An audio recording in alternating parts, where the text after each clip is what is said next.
আমি চেষ্টা করবো ইনশাআল্লাহ প্রতিদিন সকাল 10টা বাজে একটা করে ভিডিও দেওয়ার।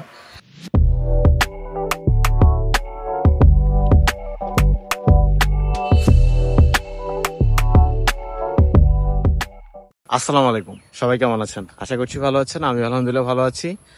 আজকে আসছি, সকাল সকাল আসার চেষ্টা করছি, তাও বৃষ্টির কারণে কিছুটা দেরি হয়ে গেছে। আমি 10টা বাজে আমার খামারে ঢুকছি, আরো আগে আসবো ভাবছিলাম। আসলে প্রচুর বৃষ্টি হচ্ছিল, সারা রাত বৃষ্টি হয়েছে, সকালেও প্রচুর বৃষ্টি, তাও এখন বৃষ্টি হচ্ছে। এখানে কি হাল অবস্থা ওইটা তো দেখতে আসতে হবে অবশ্যই।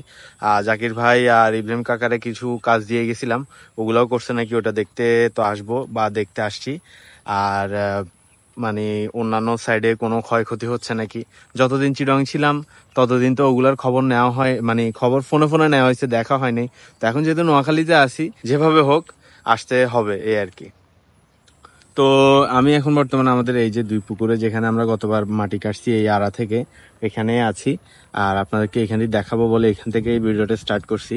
আমিও সকালে এখানে হেঁটে উঠে দেখছি, এরপরে জাকির ভাইকে দিয়ে এখান থেকে ঘাস টাস কাটালাম। এরপরে ওই কোনায় গেছিলাম, ওখানে পাইপটার কি হাল অবস্থা ওইটাও দেখে আসছি, কারণ যে পাইপটা দিয়ে আমাদের বাইরে পানি যায় ওটাও দেখতে গেলাম।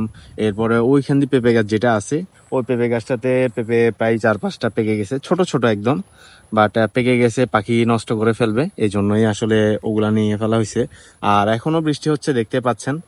আর এই হারুন চাচা ওইখানে করতেছে মুরগি ঘরে। আর আমাদের খাদ্য ওই দিন খুব কম পরিমাণে আসছে, মানে আমাদের 10 বস্তা সবসময় আসে, বাট ওই দিন আসছে শুধু 5 বস্তা। তো আজকে আবার খাদ্য আসবে। আর এখানে তো ওইগুলো হইলো। এরপর জাকির ভাইকে দিয়ে আমি, যেহেতু হারুন চাচা মুরগির ঘরে করতেছেন, ইব্রাহিম চাচা বের হতে পারতেছেন না, তো জাকির ভাইকে দিয়ে আমি এই সাইডটা রাস্তার উপরে যে ঘাসগুলো দেখতেছেন আপনারা, এগুলার কারণে পানি একদম পুরোপুরি ওখানে জমে গেছে।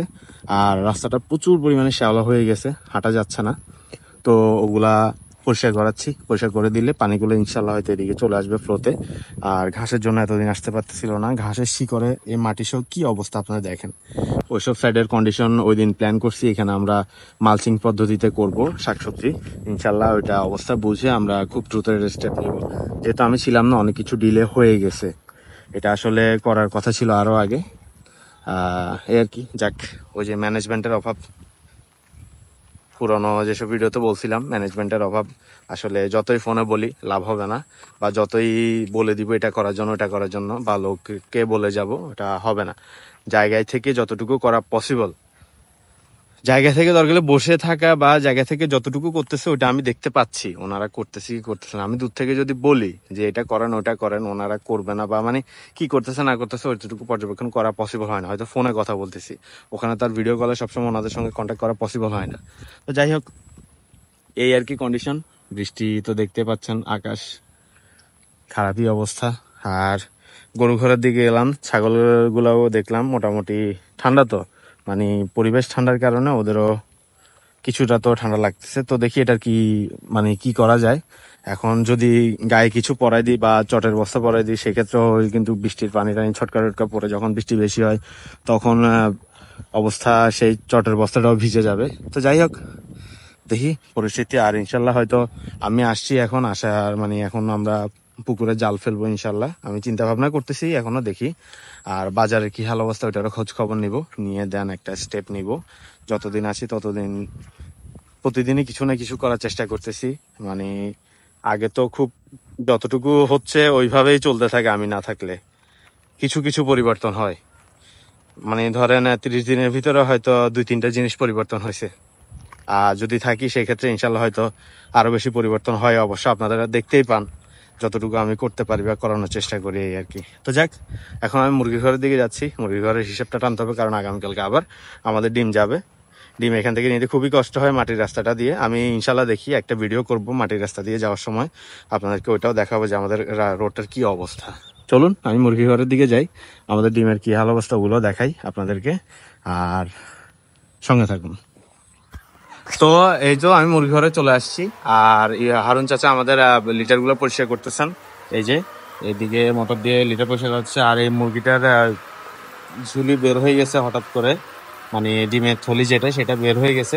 আর আমাদের এই যে এখানে একটা ব্যবস্থা আমরা নিয়ে রাখছি, ইনকেস যদি পানি আরো বেড়ে যায় সেক্ষেত্রে আমরা এখানে ইট দিয়ে রাখছি। এখন লিটারগুলো ওইদিকে যাচ্ছে, দেখি সেক্ষেত্রে যদি অন্য কোনো স্টেপ নিতে হয় সেক্ষেত্রে আমাদের টিন আছে, যদি টিন দিয়ে না হয় সেক্ষেত্রে পলিথিন আছে, যাতে অন্তত পুকুরের থেকে পোকামাকড় বা যেগুলো ওগুলো যাতে না ঢুকে। আর ঢুকবে না এবার, কারণ হচ্ছে আমাদের এখানে তো ঝুড়ি কাটা আছে, ওইখান দিয়ে পানি ওইদিকে চলে যাবে, না ঢুকার পসিবিলিটি একটু বেশি।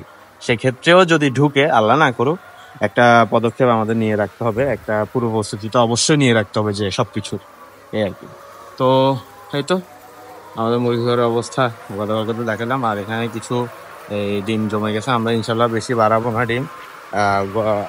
মানে গত বৃহস্পতিবারে আমাদের এখান থেকে ডিম গেছে, আর আজকে পর্যন্ত এতটুকু হয়েছে। ইনশাল্লাহ আজকে যখন সবকিছু ফুলফিল হবে এদিকে, এটা হয়ে যাবে, তখন আরো বেশি হয়ে যাবে, দেন ডিম নেওয়াটা ইমার্জেন্সি হয়ে যাবে।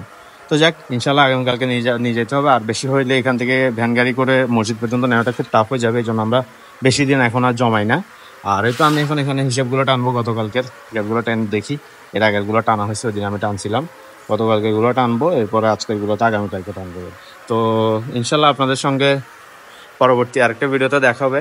আর আমি এখন যতটুকু পসিবল, যতটুকু চেষ্টা করব, মানে আমি চেষ্টা করবো ইনশাল্লাহ প্রতিদিন সকাল 10টা বাজে একটা করে ভিডিও দেওয়ার। এটা একটা এইম নিছি, একটা পদক্ষেপ নিয়েছি। তো আপনারা সবাই আমার জন্য দোয়া করবেন, আর এই প্রত্যেকটা জিনিসে যাতে আমার ওই একাগ্রতাটা সেম থাকে, এই আর কি। তো ইনশাল্লাহ আপনার সঙ্গে পরবর্তী ভিডিওতে দেখা হবে। তখন পর্যন্ত সবাই ভালো থাকবেন, সুস্থ থাকবেন, আমার জন্য দোয়া করবেন, আমার খামারের জন্য দোয়া করবেন। আসসালামু আলাইকুম।